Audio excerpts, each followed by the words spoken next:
Hi everyone, my name is James Banks from Banks Art. I'm a new artist. I've probably been painting for about a few months, but absolutely loving it. Started off doing sketches, pencil drawings, things like that, and then moved on to pastels. And I love pastels, the colours are amazing. And I started doing some people's pets, their dogs. I did a cat and started earning a few quid out of it. But realised that I absolutely love creating art. Amazing. I never thought I'd do that. I had a different career altogether. So for this past year to 6 months, I've really put my head down and just tried to learn as much as I can, mostly from YouTube. And I thought, I want to do this for a living.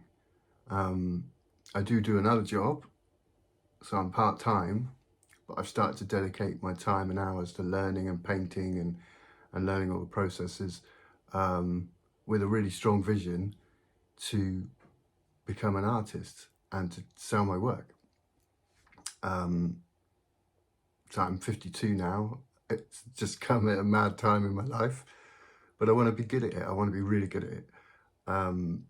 So I thought today I'd show me painting a horse. I love painting horses. They're my favourite subject, and I think I'm going to be a horse painter. I love the beautiful creatures, and half the job's done because they're so beautiful that, you know, if you get the light and the style right, then they look great because they look great as animals. But so I thought I'd share this oil painting. So I've really gone for a freestyle. So I'm freehanding the horse. And just a little bit of background, I have been following other YouTubers, and there's some just incredible painters and artists and lessons out there on YouTube. So I've been following them, particularly and Andrew Tischler's Tisch Academy.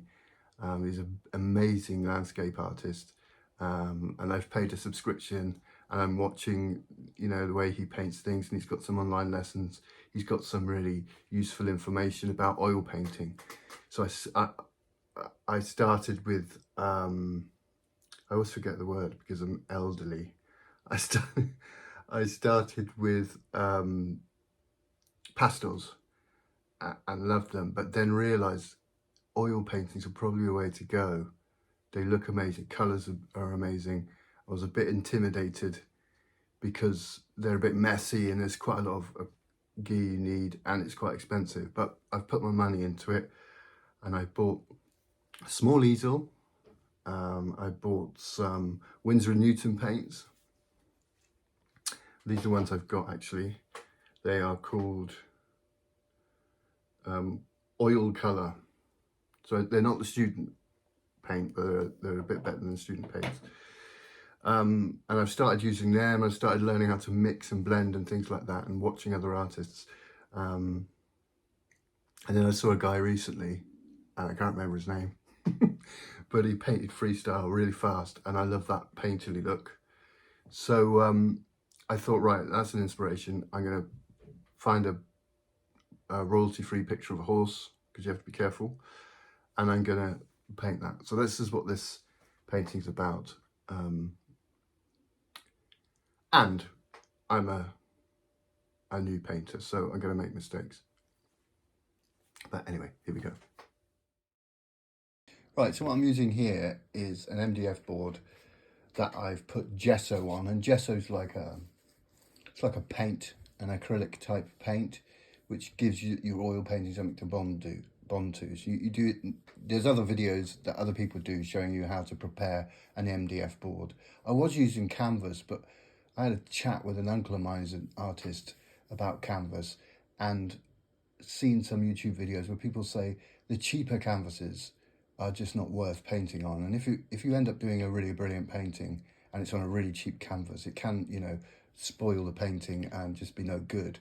So I've stopped using, I used to go to cheap stores and get cheap canvases. I've stopped using that. Uncle suggested MDF boards.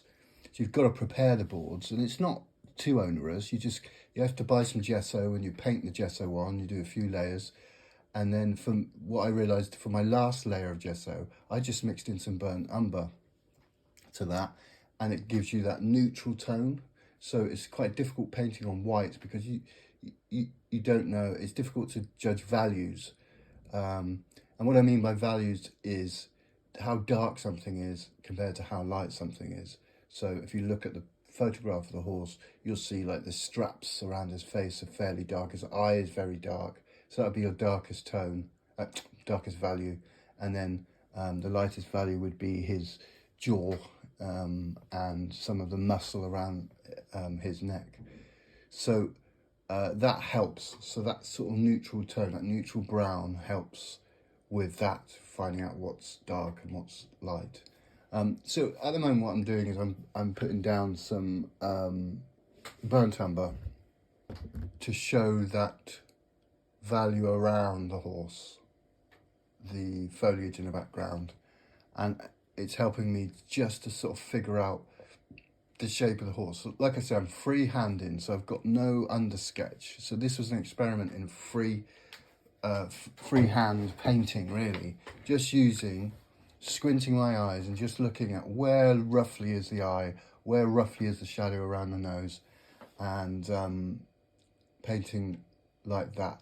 Now the great thing about oil painting is you can just work a painting and keep working it. And so that I wanted sort of more of a free-flowing experience of painting, and I want that to come across.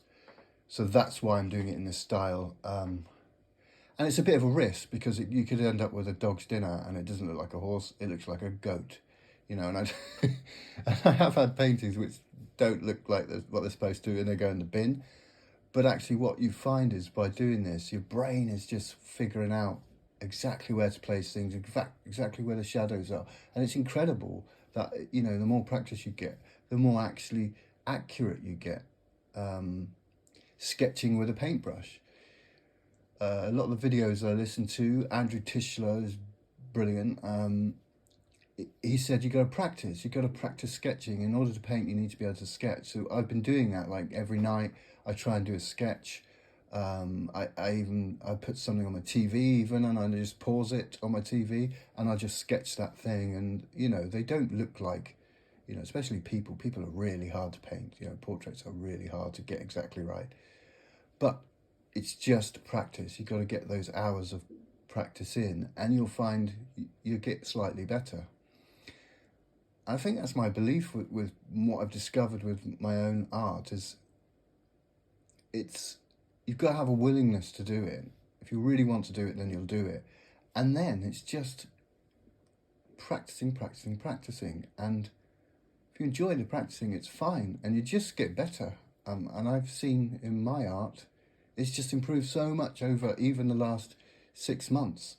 It's just got better and better. And it's really given me a lot of enthusiasm and belief that, oh, I can do this. If I just get better and better, you know, I can produce stuff that people might want to buy.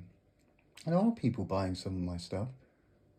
I've done some pet portraits and things like that. But here I'm looking for a painterly feel, you know, when I love those paintings when you see, you know, big globs of paint on there, and to look up close, it doesn't look at anything. When you pull back, it looks like an actual horse or a building or a person. And you look at the brush strokes and people they've kind of whacked on the paint, but in such a strategic way that it looks like a real thing. And it looks so nice, it looks painterly, it doesn't look like a photograph. I mean, there are artists out there who are brilliant and they're really detailed and you can see individual hairs and things like that. And that's really cool, but that's not what I'm after. I'm after the pinnacle of the painterly look. I think loads of people love the painterly look. So here what I'm doing is I'm just looking at the whites and the colour of the whites. So if you look at the photograph of the horse, you can see it's all different, slightly different whites in there. There's little purplish whites and there's a peachy white in there, and I'm just trying to mix that on my palette and just work and rework. And another thing I'm doing is, you can't see it in the video obviously, but I'm standing back from the painting and I'm going, does it look like a goat or does it look like a horse? And it's, you know, it's looking like a horse. It's pretty much looking like a horse. And that gives you faith to carry on, really. Because you think, oh gosh, it's a mess. There's an internal battle going on as you're painting. You're thinking, this is a mess, this is a disaster, it's going to be terrible. And then you take a step back. I've got a very small room, but I take a step back in the room, just switch my brain off a little bit and look at it and go, yep, that's a horse. It's looking all right. And then you can see where the issues might be. Another thing I do, which really helps, is I just use my mobile phone, take a picture, and I look at the picture on my mobile phone. And you can see like where bits of the body are, you know, not the right proportion.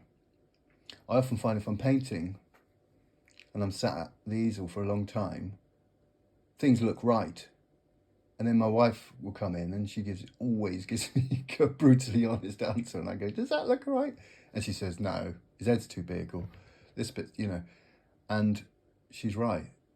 And when I look at it again, I go, oh yeah.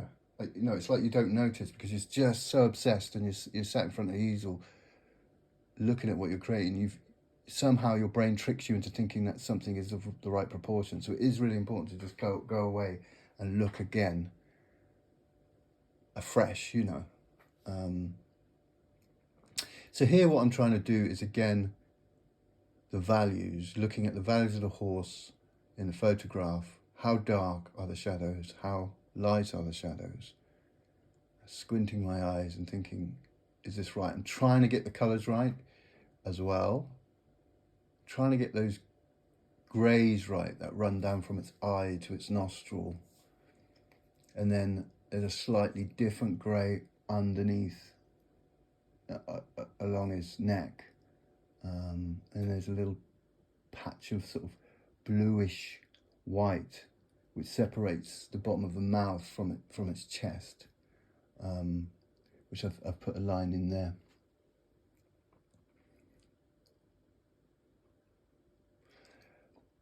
The problems I had with this horse were the ear. As you look at the painting, the right ear, because it's facing the camera, it's a difficult angle.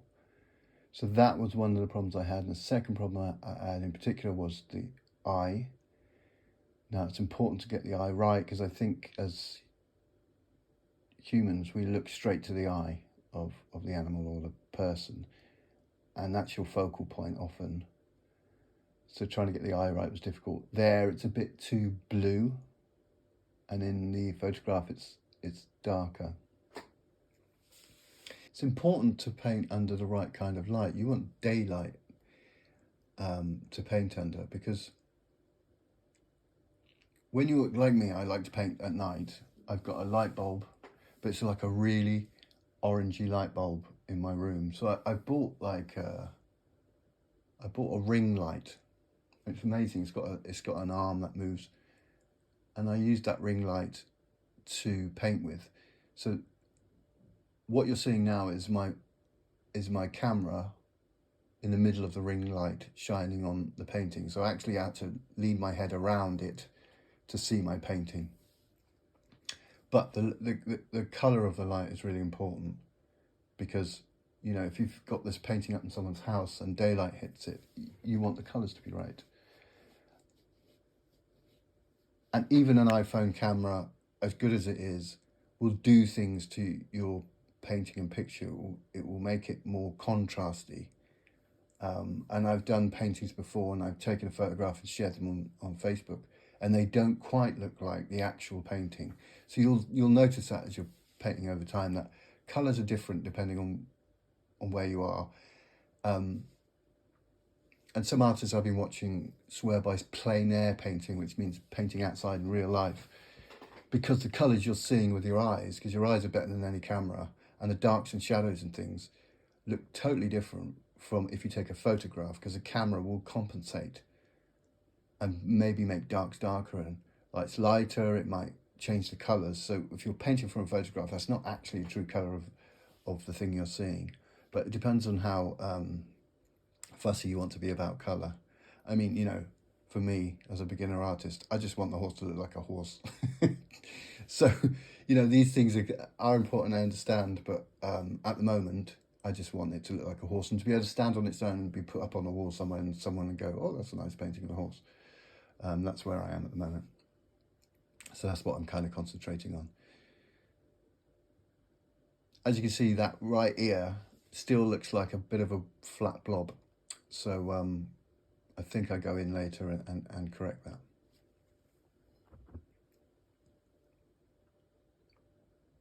You can let me know in the comments if my chat over the top is useful or if it's just getting on your nerves. I mean, you could always just switch the sound off. Put some gentle jazz on.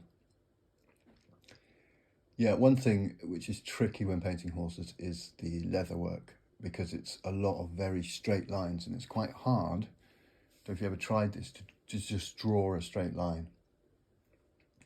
So what I'm using here is a great little brush. It's called a dagger. And I get my brushes from Rosemary & Co. They're a lovely paintbrush company, and I believe they're British. I'm not sure, they might not be. But I think they're a British company and they make really well-made brushes. And they do hundreds of different brushes, but I bought a set. And one of them is this dagger brush. And I think I did order from Andrew Tischler, who I follow. I'm on his online painting course. It's called a Tisch dagger. And it's really great because it helps you with those straight lines.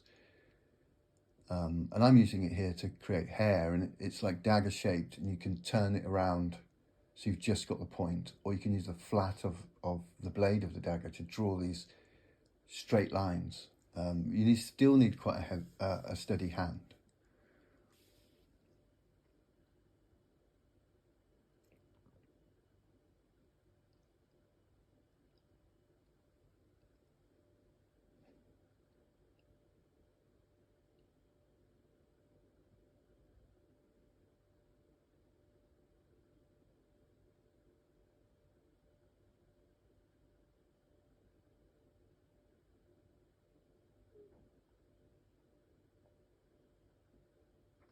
I mean, looking at it now, I still think I need work on values.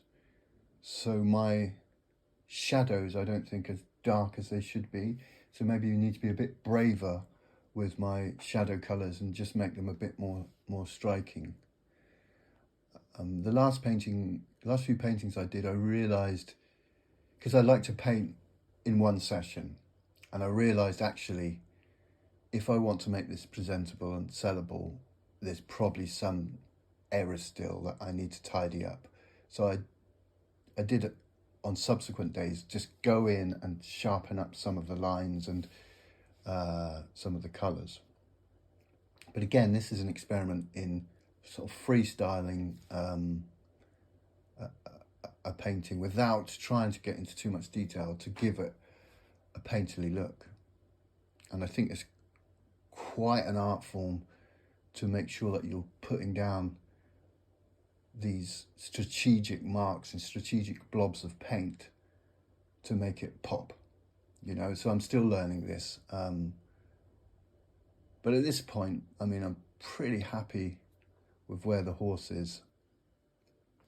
The background I will fix, because at the moment those yellows and whites are kind of drawing my eye away a little bit from the horse, and I want, if you look at the photograph, there's nice blurring in the background, so I'm gonna blur that out in a little bit. Here I'm using another paintbrush just to rest my hand on, because all this paint's wet, don't forget. So there is a special tool, I'm not sure what the name of it is, but it's basically a stick with a bit of leather or material tied to the end, and you see all the artists of old using them. But what it does is you can put it on the painting and rest your painting hand on it, and it just gives you that steady platform to be able to do those little tiny details. As you can see, I'm all over the place. So, you know, I don't start at the top and paint and then work my way down. I do that with pastels, though. If I'm doing a pet portrait, I will start on the eyes and just get the eyes looking really bang on, and once you do that, I spread out from the eyes and work my way out of that painting. But with oil painting, I'm just all over the place. I'm making, you know, I'm doing adjustments as I see them, you know, and I enjoy that. It's really nice. It's really nice to do that, and then step back and look at the painting and go, right, I probably need to do some work on the shoulder. So I'll go back in and do some work on the shoulder, and then step back and then notice another mistake. So I'm just sort of firefighting at this point, just looking at my source material, looking at my painting and thinking, what do I need to work on? Another point is when you get to highlights, that's a really satisfying experience. If you can, your highlights are obviously your lightest lights, and when you start putting highlights into a painting, it really does bring the painting out, and you start getting that sort of satisfaction, like, oh, okay, it's starting to look good now. So here I noticed that the white of the cheekbone isn't as light as it should be. So, and the shadow wasn't as cut. So I've gone back in and added that. And I'm just looking for problems as I'm painting and trying to fix them.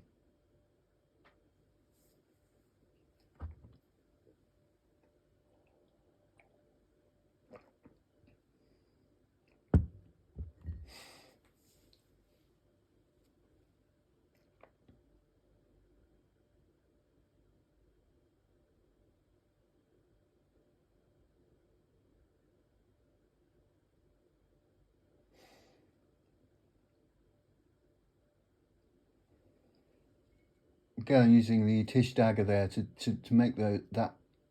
I'm using quite thick paint at this point. So when you're oil painting, you kind of work from a thinner paint. So you mix it with a medium. It's called a medium. I use what's called Liquin Original. So what I do is when I'm selecting a colour, I dip my paintbrush. It's quite a blobby sort of mixture, so you can just put it on your palette. I dip my paintbrush into Liquin Original before dipping it into the colour. And Liquin Original actually helps to dry your painting a bit faster. And what it does, because when I did my first oil painting ever, I just used colour. I just used the paint straight from the tube, and it was so thick and hard to work with. And then I realised you've got to use a medium, and Liquid Original is a nice medium. And you just use, I think Andrew Tischler says, used 3 parts paint to 1 part medium. But what it means is basically you just dip your paintbrush into the liquid, and then mix it in with your paint, and it makes it a little thinner and easier to work with. So that's what I'm using.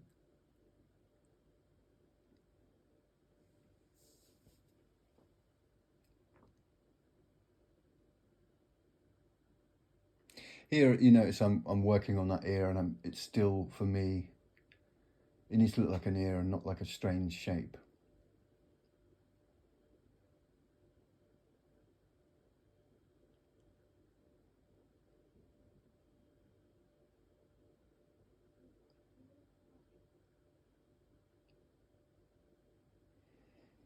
Now I've left the horse for a while. I'm going back to the background, and I want to make the background look good. And I just want to move where I want to move. So here I'm using a really light, fluffy brush, and I've just worked out that this really works well for blending. And you just really lightly move the brush over the surface of the oils, and it blends all of those colours together, and hopefully gives it that kind of blurred look, as you can see. So then it means that your focus is more on the horse. So there I am at the end of that. I don't know what you think. This is a finished product in daylight. I think I'm going to leave it there for a moment. I might go back and touch up some areas. Like, I think there's a bit of there's too much separation between that. There's a light blue under the mouth, which just looks like a line at the moment. I'm not sure about that. The main neck of the horse looks a little bit, I probably want to bring out that muscle that's above, which below the mane. I might want to just highlight that a little bit more and make that neck look a bit more realistic. It's kind of a little bit of a mess at the moment. But I think generally, all in all, it looks pretty good. I'm quite happy with the eye and the nose and the mouth. I like the background. The left ear, as we look at it, looks good. The mane's okay. And I probably will come back in and just do some more line work on the headgear, on the leather work. But generally, you know, quite happy with that. Let me know what you think. Let me know if this video is just too rambly, or, you know, if it's useful, or, you know, tell me, shut up, James. Just want to see the painting. And thanks for watching. Cheers, guys.